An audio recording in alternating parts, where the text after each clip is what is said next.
À Odessa, ce sont plusieurs colonnes de fumée qui s'élèvent après une série d'explosions entendues dans plusieurs zones de la ville portuaire.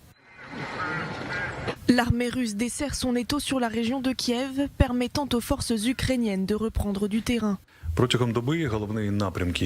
Pendant la journée, les principales zones d'action étaient la région de Kiev. Du nord-ouest au nord-est de Kiev, notre armée a chassé l'ennemi vers la frontière, chassé avec succès et libéré plus de 30 localités peuplées. Libérées de l'envahisseur, les villes d'Irpin, Boutcha, Hostomel sont quasiment réduites en cendres. Des corps jonchent les rues.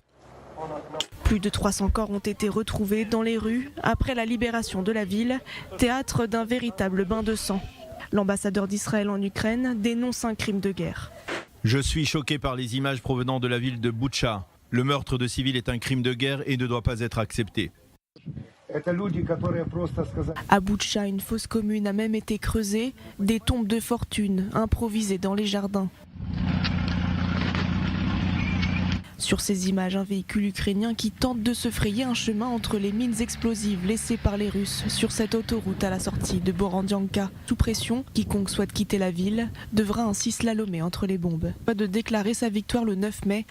Un récit horrifiant publié par le journal britannique The Guardian. L'Ukraine accuse les soldats russes d'utiliser des enfants comme boucliers humains lorsqu'ils se retirent de la capitale ukrainienne et d'ailleurs.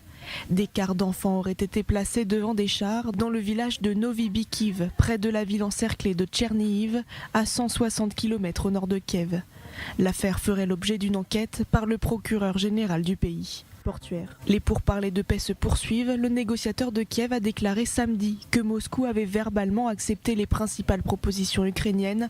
Autre annonce, la rencontre entre les présidents russes et ukrainiens aura très probablement lieu en Turquie, à Ankara ou Istanbul.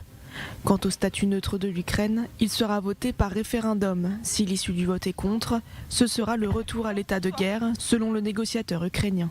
La Russie concentre à présent ses efforts sur l'est de l'Ukraine, la région du Donbass et le calendrier met Vladimir Poutine sous pression. D'après les services de renseignement américains, le dirigeant russe prévoit de déclarer sa victoire le 9 mai, date importante dans le calendrier russe, jour de la capitulation nazie pendant la Seconde Guerre mondiale.